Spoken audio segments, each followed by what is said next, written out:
देखा वह एक पुरानी ताम्रपट्ट थी जिस पर कुछ और लिपि खुदी हुई थी। वैद्यनायक ने उसे साफ किया और पढ़ना शुरू किया।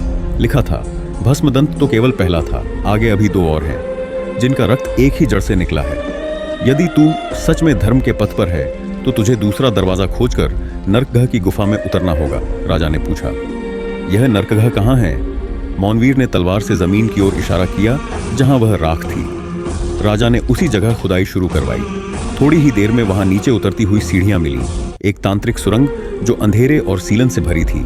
राजा आदित्यवर्मन ने बिना समय गंवाए प्रवेश किया और चारों योद्धा उनके पीछे चले।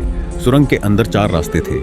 एक पर लिखा था भय, एक पर लिखा था भ्रम, तीसरे पर लिखा था बंधन और चौथे पर लिखा था बल। राजा ने कहा, हमें पहले भ्रम को पार करना होगा, क्योंकि जो भ्रम को जीतता है वह ही सत्य को पकड़ सकता है। वे उस रास्ते पर आगे बढ़े। आगे जाकर उन्हें एक आईना दिखा जो बोल रहा था। आईना बोला, जो खुद को देख नहीं सकता वह सत्य नहीं जान सकता।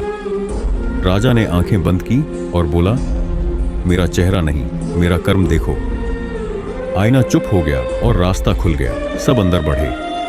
वहां उन्हें एक और मूर्ति दिखी, लेकिन यह मूर्ति नहीं बोल रही थी बल्कि रो रही थी। वैद्यनायक ने कहा, यह कोई स्त्री आत्मा है जो मुक्त नहीं हो पाई। राजा ने पूछा, तुझे क्या चाहिए? वह आवाज आई, मेरा श्रृंगार पूरा नहीं हुआ था। मेरे पति की हत्या मेरे सामने हुई थी और भस्मदंत ने मेरी चूड़ियां तोड़ दी थी। राजा ने अपने मुकुट से एक मोती निकालकर मूर्ति पर चढ़ा दिया और तभी वह आत्मा मुक्त हो गई। आगे रास्ता फिर खुल गया।